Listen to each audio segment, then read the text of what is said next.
Ya, sebentar lagi demo bagi motivasi bangun pagi. Jadi di video kali ini kita akan membahas 5 hal nggak masuk akal di film The Tinder Swindler. Kalau kalian belum nonton filmnya, kalian jangan nonton video ini. Kalau kalian udah nonton filmnya, kalian lanjutkan video ini, kita diskusi bersama. Hal nggak masuk akal pertama. Ini kan film tentang kisah nyata kan?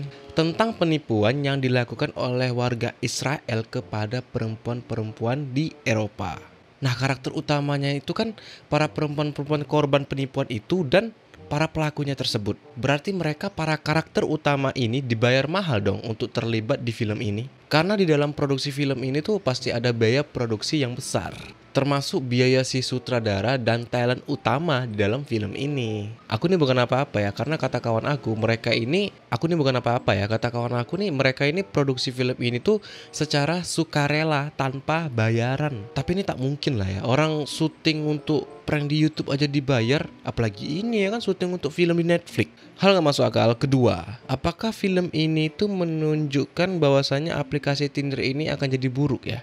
Karena mereka menunjukkan sisi negatif dari penggunaan aplikasi Tinder. Walaupun pesan yang ingin disampaikan di film ini tuh bagus, tapi ya tetap aja citra aplikasi Tinder itu jadi buruk gitu. Hal gak masuk akal ketiga, kenapa pelaku penipuan ini tuh sulit ditangkap ya? Seolah-olah pihak kepolisian di beberapa negara tersebut tuh kayak tak berdaya gitu ya untuk mengungkap kejahatan yang dilakukan oleh pelaku ini. Hal gak masuk akal keempat, total korban penipuan yang ada di dalam film ini tuh totalnya berapa orang ya?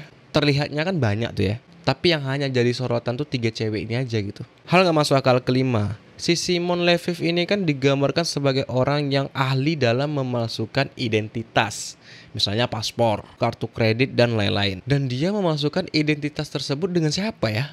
Kenapa orang yang terlibat memalsukan data bersama si Simon ini tidak diungkapkan? Hal gak masuk akal keenam, bonus. Kenapa setelah Simon ini ditangkap hukumannya itu kok ringan ya? Setelah melakukan banyak penipuan, si Simon hanya dijatuhi hukuman 15 bulan penjara. Hal gak masuk akal ketujuh, bonus. Baju-baju Simon ini kan dijual sama cewek-cewek yang menjadi korban si Simon. Apakah baju-baju Simon itu laku dan mampu mengembalikan uang yang telah ditipu oleh Simon? Hal gak masuk akal ke-8, bonus. Setelah berita penipuan Simon ini menjadi viral, 2 orang korban si Simon ini kan mendadak banyak diundang media untuk talk show. Apakah para korban ini mendapatkan bayaran setiap kali ada liputan media tentang kisah mereka? Hal gak masuk akal ke-9, bonus. Film ini kan judulnya The Tinder Swindler.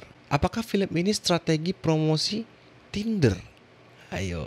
Hal gak masuk akal ke-10, bonus. Sekarang ini kan si Simon ini udah bebas dan aktif lagi di sosial media dan sudah punya pacar baru.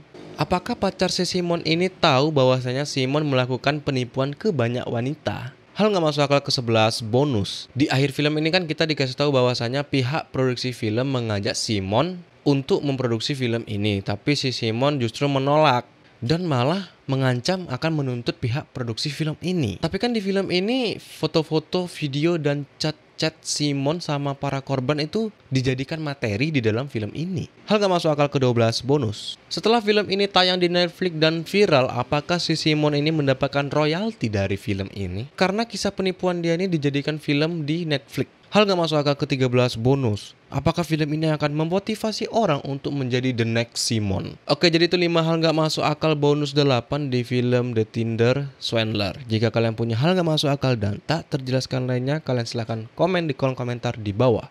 Mau bagi motivasi bangun pagi.